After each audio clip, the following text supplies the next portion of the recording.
This totally felt like it was going to be filled with regret. I'm back at the West Head Road Race in the Northern National Park of Sydney, Australia. If you're unfamiliar, this monthly event is staged on a 20-kilometre out and back course. I'm riding in Cat B, which is 3 laps, coming to a total of around about 65 kilometres. You might have seen my previous video where I tried to put my Zwift skills to the test and see how they stacked up in real life. This time I'm back to see if I can put some of my learnings to the test. The only catch is the conditions are absolutely terrible. It looks like one of those crit races that Max on the Whatlife has been doing over in the UK. Only thing is, it's still 20 degrees Celsius here. For those who've been following my journey, this is a bit of a pivot away from the long endurance days of Peaks Challenge. I'm trying to move my power profile into getting a little bit punchier in preparation for my next event. Stick around to the end and I'll fill you in on the details of what I'm doing. Okay folks, let's get racing.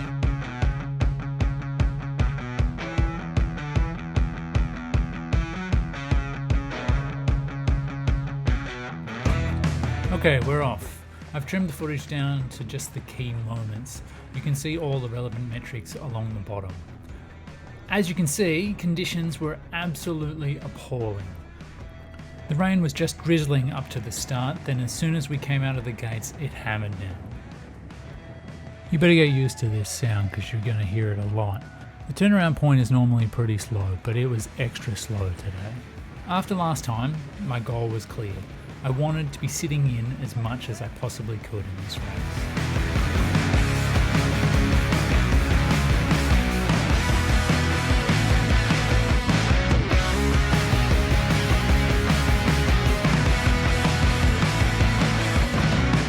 I quickly found myself in about 5th or 6th wheel and I was happy with this.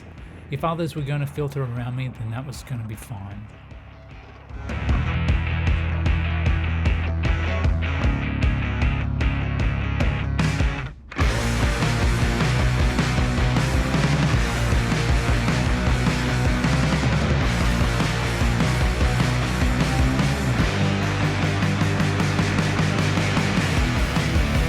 West Head Road Race is renowned for its undulating course. The outmarker has 2 steep pinches before you turn around and head back. I've come to learn there is always action here. Someone will hit it hard, and someone will come through hard over the top. My plan was to stay in front of it as best as I possibly could and avoid getting dropped off the back.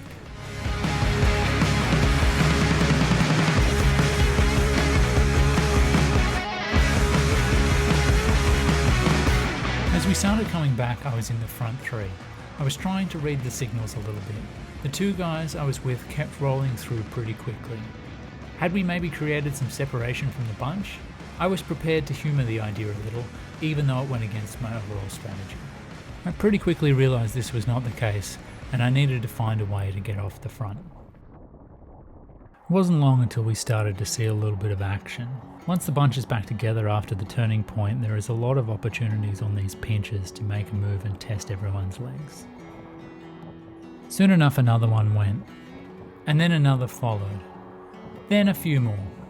It was a move, but it wasn't a large-scale assault. Really, it was just stringing the pack out. It hit me as a reminder though, any time spent on the front is wasted energy, and may compromise my ability to stay on for these such things. You can see here I'm pushing over 400 watts, but the bunch are still coming over the top. With the bunch so strung out, this felt like the most dangerous part of the whole race. Gaps kept opening up and there was a lot of work to be done to keep shutting them down. By the time the bunch was comfortably back together, I was starting to feel pretty cooked. But the attacks kept coming. Here I'm just moving up, trying to get into a better position, and someone has used it as a launch pad to get to the guys that are still off the front. As I said before, I'm doing 400 watts here just to maintain. I don't really feel like I can do the work to bridge it over. I try to hold my watts consistent and keep the zone, and just keep pushing to get back on. I'm keeping an eye up the road and I'm hopeful that this move is not actually going to get away. Fortunately, as we approach the lap marker, everything tends to go a little bit neutral.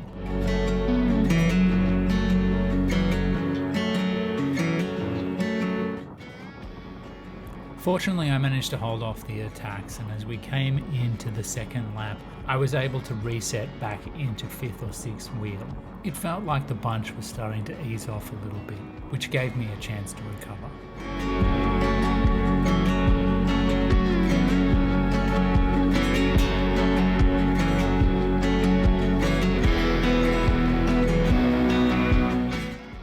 Riding conditions were probably the hardest on this lap. The heavy rain before meant that my glasses were always clear, but as the rain eased up, the water wasn't really moving anymore and fog started to become an issue. No glasses also wasn't an option, with the gritty spray from the wheel in front being just as blinding.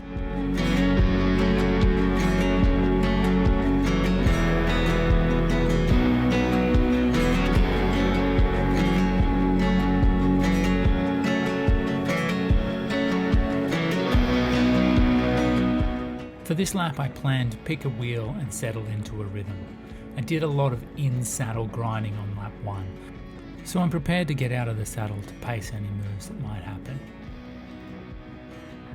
The challenge seems to be finding the right wheel. There is still a fair amount of jostling for position.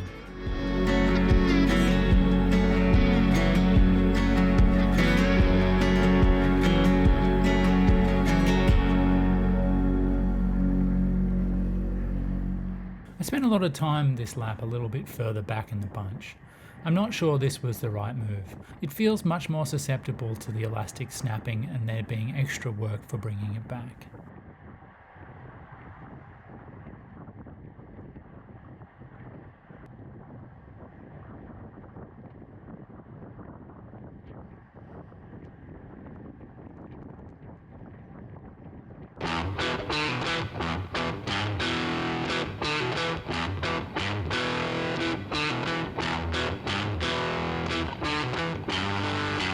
Back together again going into lap 3. This one started with a near miss. I'm keen to learn from this one. I think I might have been in the wrong, but how would you handle this situation differently?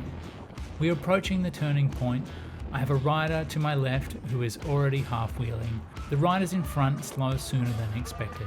I brake, but I have to go left to avoid the wheel in front. I probably should have gone right, but I'm not sure that that was an option. The rider to my left gets some rub with the guy in front. It's shaky and a bit sketchy, but everyone manages to stay up. The rider on the left tells me I should have held my line. He goes on to win the race.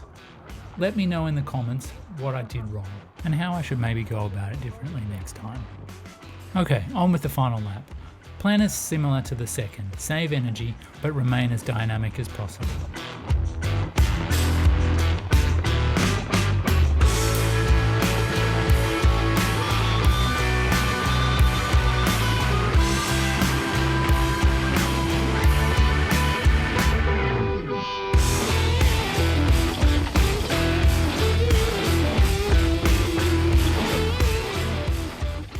By the time we hit our out marker, we are interlaced with the Cat A bunch, so it becomes a little messy, but I am executing on my plan to stay close to the front.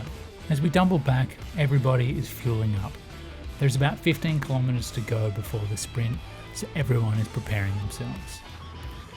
I met Grant, the guy in red, before the race, as I recognised him from a few local podiums.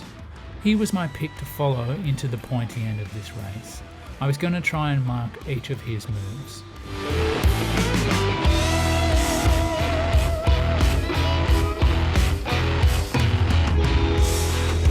Here I tell the CPCC guy to hit it and slot into the gap as we both can follow the move.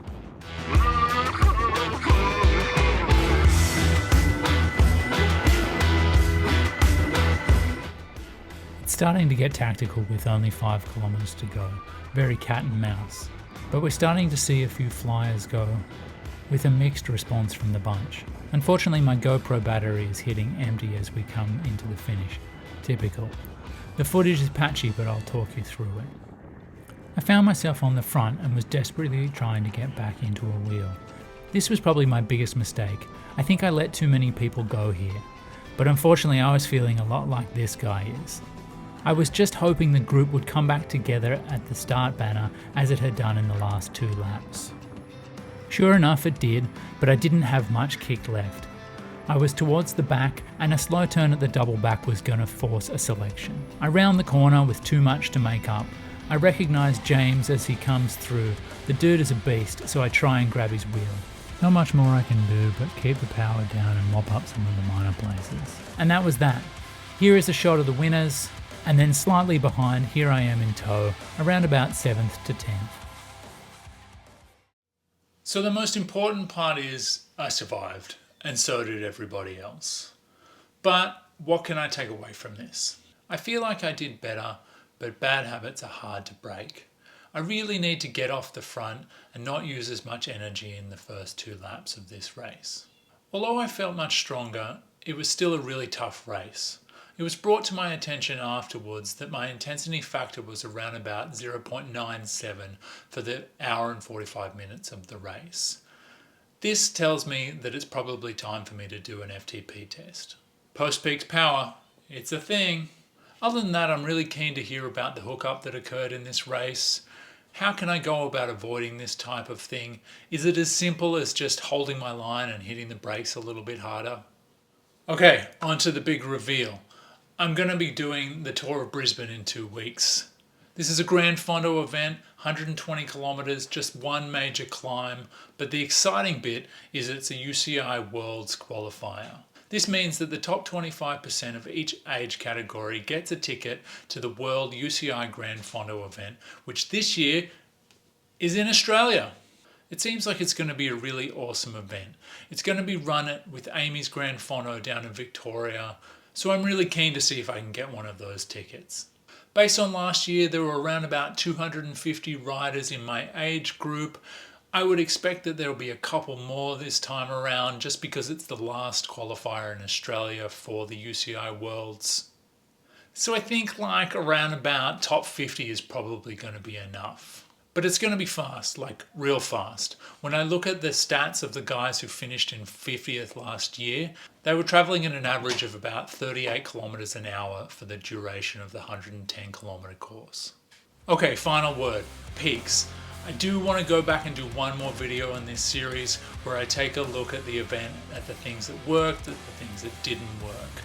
If this is something you're interested in, let me know in the comments, but I might try and work this in with a recap of the Brisbane event as well. Okay folks, until next time, see ya!